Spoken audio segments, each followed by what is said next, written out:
voltage source inverter fed AC term. That's called VSI. Okay. So you know well. So what is meant by inverter here? An inverter is defined as converter that converts DC into AC. Am I right? Am I right or not? Inverter is defined as the converter that converts DC into AC. Am I right? This is called DC. Input is called DC. That can be converted by using these devices. So IGBTs. These are all called IGBTs. Okay. It's converting into AC. The inverter is nothing but a converter that converts the DC into AC. Understood? An inverter is called as a voltage source inverter. This is called as a voltage source inverter. This inverter, this is acting as an inverter, and this inverter is called as a voltage source inverter. We are constituting a voltage. Okay. So DC voltage to AC. Fixed DC to variable AC. Okay. So from the load side, this is the load side. The input is called AC. No? So that's why. So inverter. So you are using in between DC and AC. Okay. The AC terminals of the inverter function as a voltage source. The AC terminals of the inverter is a function of voltage source. That is, input voltage should be constant. Input voltage should be constant. That is called VDC is constant. Okay. And this voltage source inverter input voltage should be constant. The voltage source inverter has a low internal impedance. The voltage source, this complete internal impedance of this voltage source inverter is a low internal impedance. Understood? This internal impedance of this voltage source inverter must be low. Okay, so low. So because of this terminal voltage of the voltage source inverter remains constant with variation in the load. The terminal voltage of a voltage source inverter remains constant. Okay, R phase, Y phase, B phase. The terminal voltage of this voltage source inverter remains constant even though the load is changing. Three phase and with the variation in the load. Okay, the voltage source are capable of supplying the variable frequency. The voltage source inverter is capable of supplying the variable frequency, variable voltage also for the speed control of induction motor. By controlling the voltage, by controlling the frequency, by changing the frequency, by changing the voltage of the three-phase induction motor, the speed can be controlled. Okay. So that must be, if the frequency is increasing, then flux is decreasing. Okay, then only the stator magnetic flux are not going to touch it. Understood? If the frequency is decreasing, the flux is increasing, the stator magnetic of three-phase induction motor goes to saturate. That's why low frequency method is not suitable. High frequency method is suitable. Am I right or not? To control the three-phase induction motor. Then frequency is high, the flux is less, then the stator of the three-phase induction motor is not going to saturate. Okay, so I'm already explained in the previous class. So what happens if the frequency is decreasing? If the frequency is decreasing and if the frequency is increasing. Okay, so that is already completed. And then here, voltage source inverters allows a variable frequency of supply. The voltage source inverter allows the variable frequency of supply to be obtained from a DC supply. Okay, so MOSFET is used in low voltage and low power inverters. MOSFET is here. MOSFET is used for low voltage and low power inverters. Okay, power transistors and IGBTs are used in medium and power level inverters. Power transistors are here. Power transistors, otherwise IGBTs. This is called IGBT. Okay, instead of IGBT and power transistors also. Power transistors and IGBTs are used for medium level power medium level inverters. Understood? Power transistors are and IGBTs are used for medium level inverters. It's clear. But MOSFETs are used for low voltage and low power inverters. Low voltage and low power inverters. Here MOSFETs are used. Understood? For high power level inverters, okay. For high power level inverter thyristors, GTOs, gate turn off thyristors, IGCTS. What is the IGCTS here? IGCTS, insulated gate commutator thyristor. So these are the devices are used for high power level inverters. High power level inverters, thyristors, GTOs, and IGCTs. Okay, insulated gate commutator thyristors are used generally. That's for low power applications, MOSFETs, low power inverters, MOSFETs, medium IGBT, okay, power transistors, IGBT power transistor for medium power inverters. For high power levels, GTOs, gate turn off thyristors, IGCTs, insulated gate commutator thyristors are generally used. So, but here in this voltage source fed inverter AC does, here IGBTs, these are called, so this schematic diagram it shows the, this circuit diagram it shows the employing IGBTs, voltage source inverters is employing IGBTs, this is called IGBT, okay. So this 1, 2, 3, so approximately 6 thyristors, here 1, 2, 3, 6 IGBTs are used, right? 6 IGBTs are used in this voltage source inverter. Understood? So in this voltage source inverter can be operated as a stepped wave inverter. This voltage source inverter, this IGBT, this is all connected like this manner, and in between between DC and 3-phase induction motor, this is the circuit diagram is used to convert the DC to AC and control the. It is used to change the voltage and frequency, and by controlling the voltage and frequency, the 3-phase induction motor speed can be controlled. Okay, so in this, this is this voltage source inverter can be operated as a stepped wave inverter.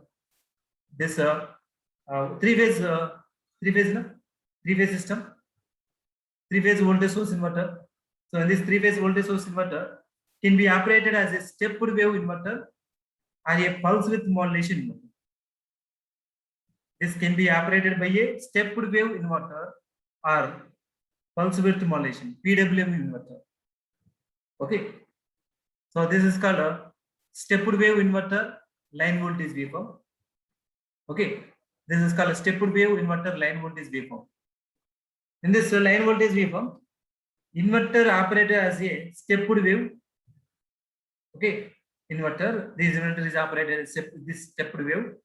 Here IGBTs are switched in the sequence of their numbers 1, 3, 5, 4, 6, 2. What is the sequence of number 1, 3, 5, 4, 6, 2? Okay. So this is the one pole. In this pole, T1 and T4 thyristors IGBTs are used. In this pole, T3, T6 IGBTs are. In this pole, T5, T2 IGBTs are used. You know well, this operating of voltage source inverter, operating of the inverter, we already studied in the power electronics. Okay, here if the IGBT T1 is operated means, so this IGBT T4 means off. It is if it is on means this IGBT T4 is must be off. Okay, the T1 and T4 should be off position. If the T1 is on, IGBT T1 is on. So this must be off. If it is on, these two IGBTs are switched on. What happened? The supply is short circuited. Okay, that's why so we have to give the proper triggering pulse to these devices, proper signals to the devices. Okay, proper signals to the devices. So I mean to turn on and turn off the devices must be in a proper way. Okay, otherwise there may be a short circuit in this total entire pole T1 and T4. So turn on means at a time if T1 and T2, T4 is turned on. Okay, that means the DC source supply voltage is short circuited. Huge amount of current is flowing to these devices, and these devices may be damaged. That's why so proper care is required. Okay, proper sequence is required to turn on the devices and to turn off the devices. This can be done by using, okay, this is called stepped wave inverter line voltage waveforms. But according to this, so we have to turn on and turn off these devices 1, 3, 5, 4, 6, 2 devices in a proper sequence. Understood? So here in this stepped wave inverter, IGBTs are switched in the sequence of their numbers with a time difference of t by 6. With a time difference of t by 6. Understood? So here time period is called t now.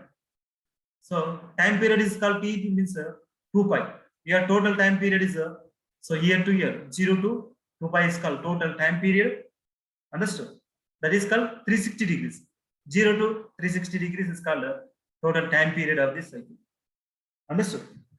So in this, so t by 6 time difference of each devices must be t by 6. Try to understand this concept. Okay, the time difference of the devices, that is called IGBTs. Time difference between these two. Time difference between these two. Time difference between these two. Okay, time difference between T1, T6 and T1, T2. So according to the sequence, the time difference must be t by 6. One device to another device, the time difference is called t by 6. Means here what is the time period here? 360 degrees. 360 by 6. How much? 60 degrees. Na? That means the concept here one IGBT is turned on, here another IGBT. So one device is turned on, here another device is turned on. What is the time difference between these two? Time gap difference between these two? Here 5 by 6. 5 by 6 and here pi. Understood? So 5 by 6 is nothing but here 150 degrees here. Here 180 degrees. And this is nothing but 210 degrees. Okay, this is called 210. So here 150. 5 by 6 is nothing but 150. This is called 180 and this is called 210. So what is the difference between these two? It must be t by 6. That is called 360 by 6. That is my 60 degrees difference between two consecutive waveforms. Two consecutive devices like this. So 60 degrees must be delayed. Okay. Then only this resistors, these IGBTs are sequences must be in a proper way. Okay. So 60 degrees means here pi by 6. That is called 150 degrees. Here 210 degrees. 210 minus 150. How much? 60 degrees. Na? This is the time difference between each device. Okay. With the time difference of t by 6 and each IGBT is kept for the duration of t by 2. Understood? Each IGBT is kept for the duration of t by 2. Okay. So, time difference between the devices is nothing but t by 6. Okay. Each IGBT's turn on duration must be 120 degrees. Understood? T by 2 means here 120. So here, what is the angle between these two? Pi by 6 minus pi by 6. Here 150 minus 30. Pi by 6 is nothing but 30. Na? So how much turn on duration here? One device is on duration 120 degrees. Na? Here what is the angle here? 210 degrees. And here 330 degrees. Okay, this is called 360 degrees. Na? 360 minus 30, here 330 degrees. Here 210. 330 minus 210. How much? 120 degrees. Na? So 120 plus 120, 240 by 2 is nothing but 120 degrees. Okay, that is called t by 2. Your time period is called your operating of the device. Turn on duration of this device is called 120 degrees here, and the turn on duration of this device is called 120 degrees here, and then total time period is 2 by 240. Am I right? Understood? Where time t is called total time period of one cycle is up to 2 pi. Understood? This is called stepped wave inverter. Okay, in this static concept.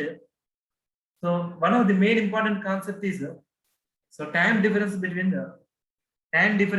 each devices must be t by 6. Okay, that is called 360 by 66. That is nothing but 60 degrees. Time difference between the two consecutive devices. This wave is nothing but 60 degrees. Here 5 by 6 is called 150 degrees, this is called 180 degrees, this is called 210 degrees. 210 minus 150, how much? 60 degrees. Na? Same way here, also here this is called 30 degrees and here 30 degrees. 30 degrees and here 30 degrees, total 60 degrees. So in this way, this stepped wave inverter, this is called line voltage VRY, line voltage.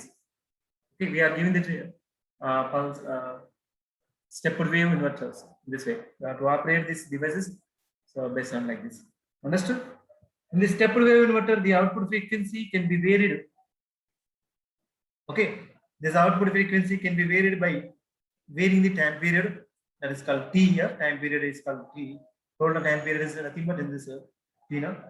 In the stepped wave inverter, the output frequency can be varied by time period T.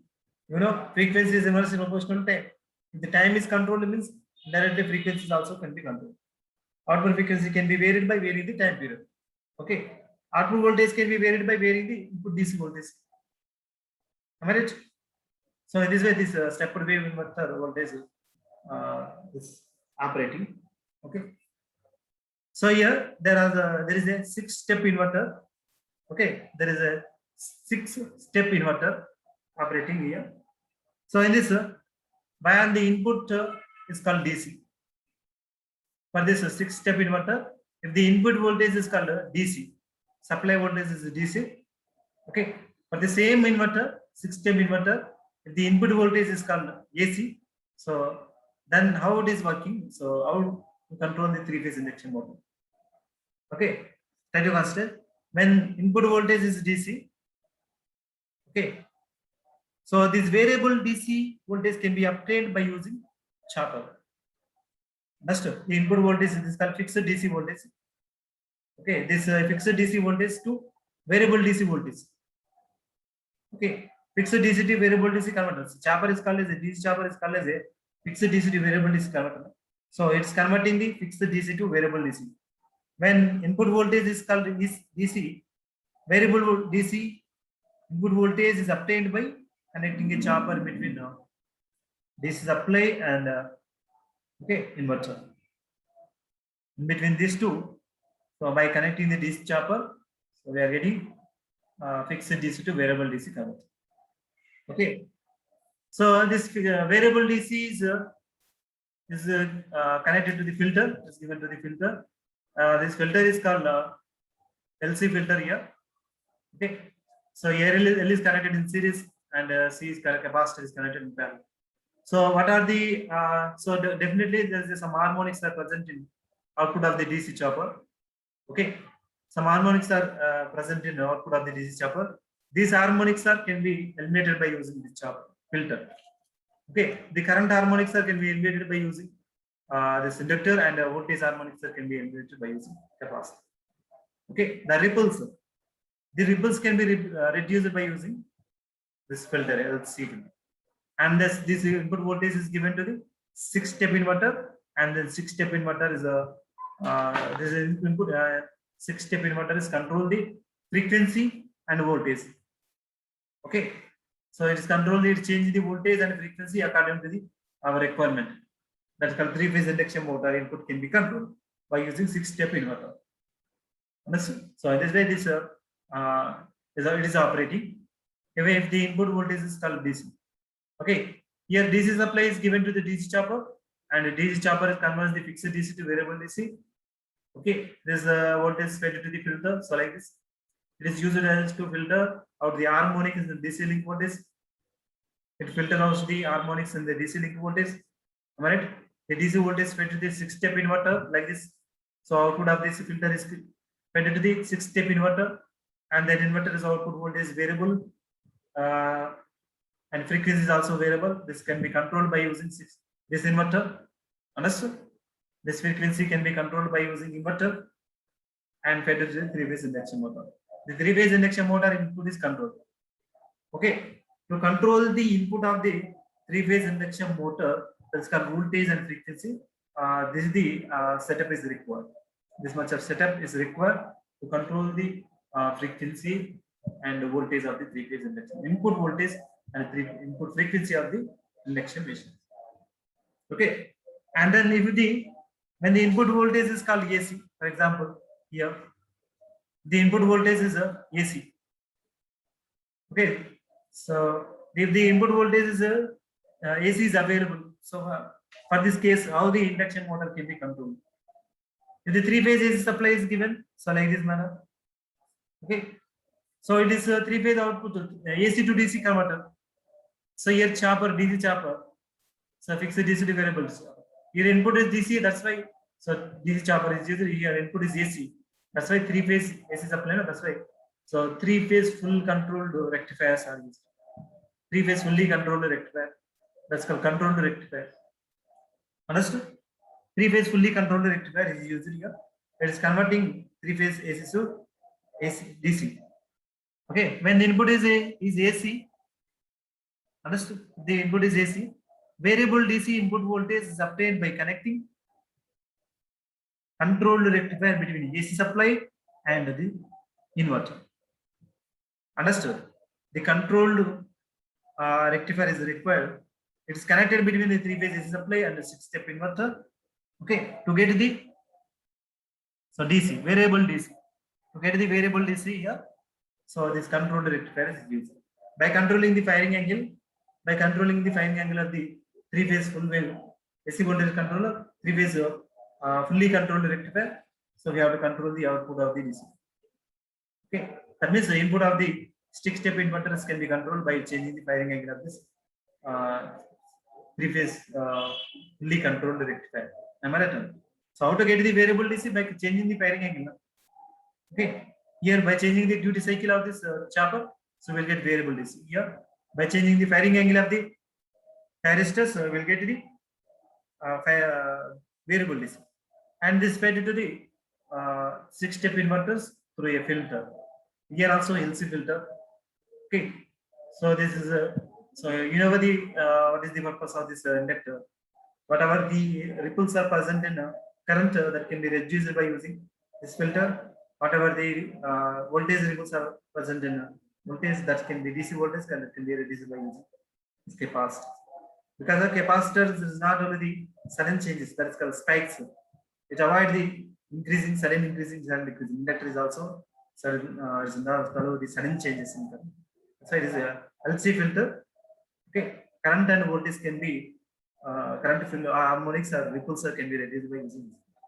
And this fed to the 6-step inverter, and then this 6-step inverter is control the voltage and frequency, okay, according to our requirement of the driver. Okay, so in this way this so 6-step inverter is operating. Understood?